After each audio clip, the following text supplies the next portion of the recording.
Right along with avoiding the use of too much EQ at the same frequencies, you want to be careful not to get into the habit of applying too much EQ, period. A mix that has a lot of EQ, heavily applied, can tend to take on a somewhat artificial, overprocessed, canned sound.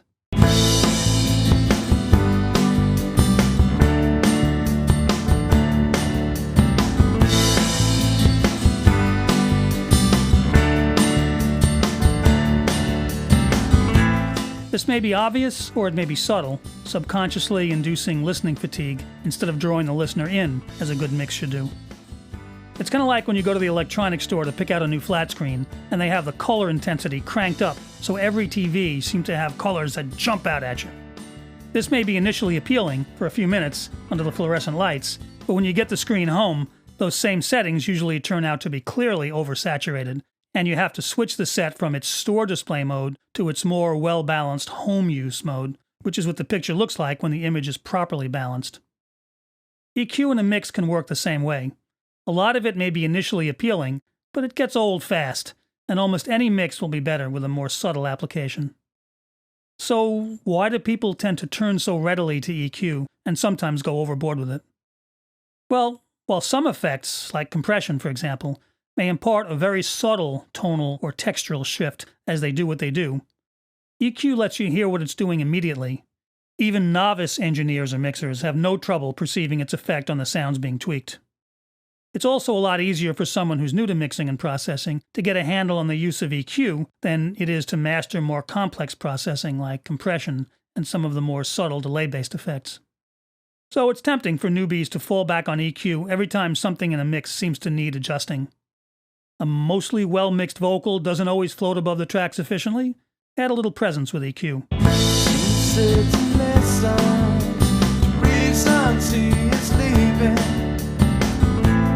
A kick drum gets lost in the mix?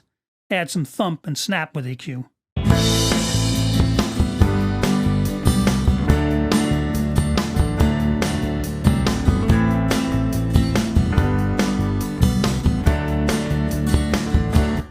Some strumming guitars are sounding like a wash in the background?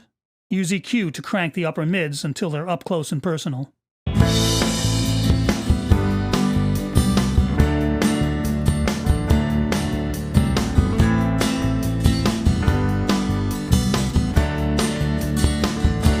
But while those EQ options can be perfectly valid responses to the issues I just described, among others, those tracks may not really be in need of EQ.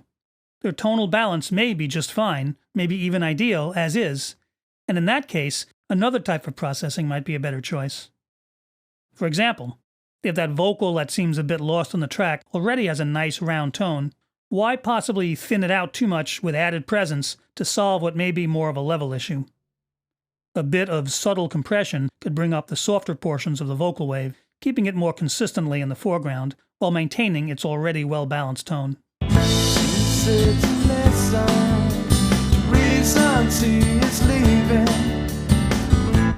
Likewise, the attack of that kick could be punched up by using a compressor's attack and release controls as an effect, without the risk of turning that nice round kick into a slappy, thumpy mess.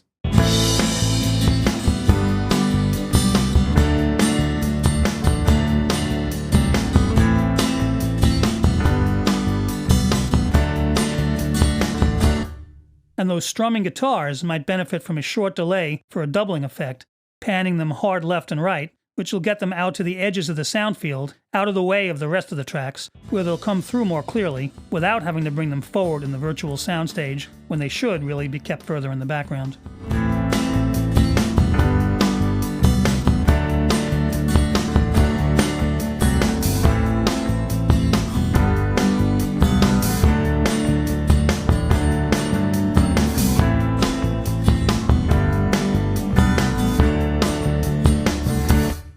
This is all just to make the point that, despite the fact that EQ may be the most used processor in the toolbox, it doesn't have to always be the go-to processor, or even the second choice, for every mixing need.